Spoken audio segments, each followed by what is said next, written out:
داعی بنا اور کتاب و سنت کے مطابق زندگی بسر کرنے والے بنا، اور اے اللہ جو بے اولاد ہیں ان کی جھولیوں کو بھی بارونق بنا دے۔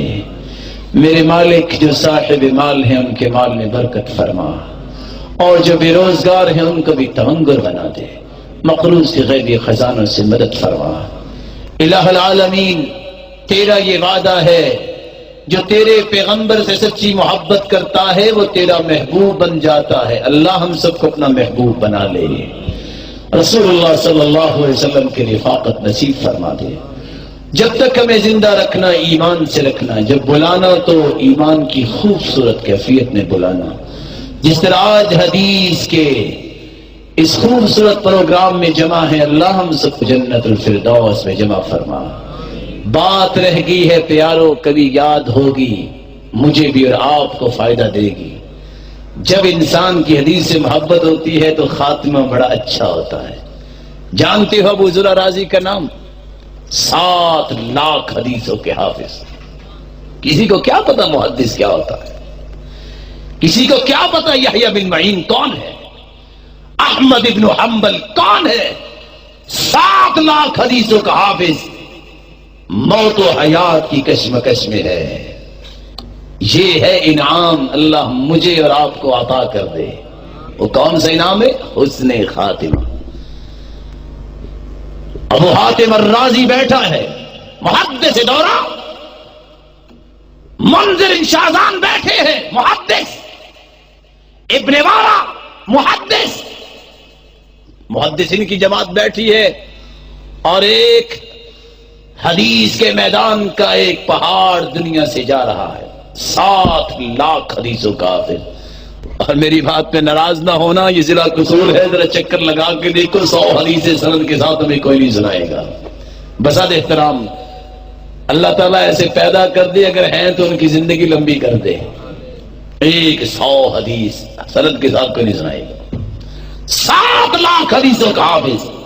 اب حکم یہ ہے لقنوا موتاکم بلا الہ الا اللہ، جو قریب المرگ ہو نا اس کو کلمے کی تلقین کرو، پڑھاؤ، اس کو پڑھاؤ، کلمہ کے آخری کلمہ اس کی زبان پہ جاری ہو۔ من کان آخر کلامہ لا الہ الا اللہ دخل الجنہ، کیونکہ حدیث کے الفاظ ہے جس کے آخری کلمہ زبان پہ لا الہ الا اللہ ہو جنت میں چلا جائے گا۔ آج مسلمان بھول گئے ہیں، اس وقت کسی کو یاد نہیں آتا جب 4 پہ اٹھاتے ہیں کہتے ہیں کلمہ شہادت۔ کیا معنی ہے اس کا؟ شہادت کا کلمہ کوئی ہے دعا؟ نہ اللہ کے رسول نے سکھائی، نہ اس کا کوئی معنی نہیں۔ اگر تم اٹھانا چاہتے ہو 4 پائی تو تم کہہ سکتے ہو اللہم اغفر لہ، اللہ اس کو معاف فرما دے۔ اور کسی چیز کو اٹھاتے وقت صحابہ بسم اللہ پڑھا کرتے تھے، کلمہ شہادت کا تو کوئی تصور نہیں ہے۔ الغرض تینوں بیٹھے ہیں محدث، ابو حاتم الرازی، ابو ذرا رازی، موت و حیات کی کشمکش میں اس کو تلقین کیسے کرے؟ اتنا بڑا محدث، مشورہ ہوتا ہے۔ یہ حدیث کا شدائی تھا جس نے زندگی کے لیل و نہار حدیث میں گزارے۔ کسی نے پوچھا ابو ذرا رازی جا رہے ہو دنیا سے کوئی خواہش؟ کہتے سند عال و بیت خال، گھر خالی ہو سند عالی ہو، یہی خواہش ہے۔ جانے والے سے پوچھا کیا خواہش ہے؟ کہا اللہم انی اشتاق الی رؤیتک، اللہ ایک ہی خواہش ہے مجھے اپنے دیدار سے محروم نہ کرنا۔ اگر میرے رب نے پوچھ لیا بأی عمل اشتہیت، ابو ذرا عمل کیا لائے ہو جس کی وجہ سے خواہش کر رہے ہو؟ میں کہوں گا میرے مالک برحمتی کا، یا رب اللہ تیری رحمت لے کے آیا ہوں، 7 لاکھ حدیثوں کی بات نہیں کروں گا، میں تیری رحمت کا میں متلاشی ہوں۔ تینوں نے مشورہ کیا کہ وہ حدیث پڑھو جس میں اس کا تذکرہ ہے، من کان آخر کلامہ لا الہ الا اللہ دخل الجنہ۔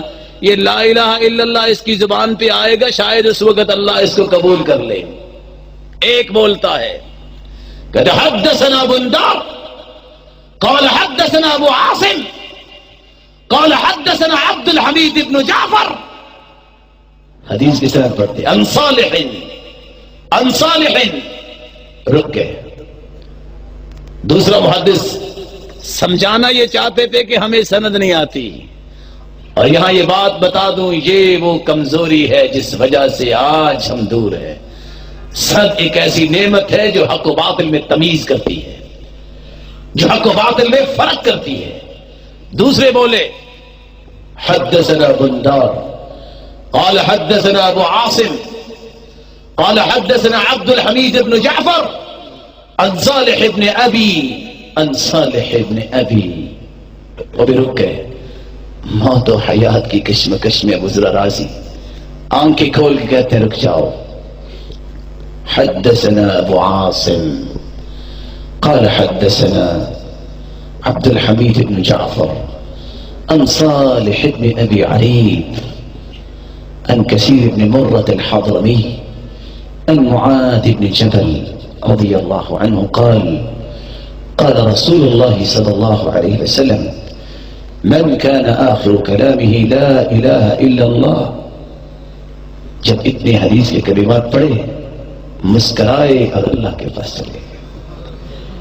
راوی کہتے ہیں دخل الجنہ کے لفظ بولے نہیں، وہ جنت اللہ نے دکھا دی ہوگی جس کو دیکھ کے مسکرائے اور جان اللہ نے نکال لی۔ حافظ ابن کثیر رحمت اللہ علیہ تفسیر ابن کثیر میں لکھتے ہیں ادھر آسیہ علیہ السلام کو نیزہ مارا جا رہا تھا، ادھر وہ مسکرا رہی تھی، کیونکہ انہوں نے دعا کی تھی رب ابن لی عندک بیتا فی الجنہ، اللہ بادشاہی محل چھوڑا ہے، اب مانگتی کیا ہوں، اللہ اپنے پڑوس میں مجھے ایک گھر دے دے۔ ادھر نیزہ لگا، مسکرا رہی ہے۔ ظالم کہتے ہیں دیکھو مجنون اور دیوانی کو، اس کی جان نکل رہی ہے، یہ مسکرا رہی ہے۔ حافظ ابن کثیر لکھتے ہیں مسکرائے کیوں نہ، اللہ نے جنت میں وہ گھر دکھایا تھا تو مسکرائی تھی، ادھر سے جان نکل گئی۔ اللہ رب العزت ہم سب کو خاتمہ بالایمان نصیب فرمائے۔ وآخر دعوانا الحمدللہ رب العالمین۔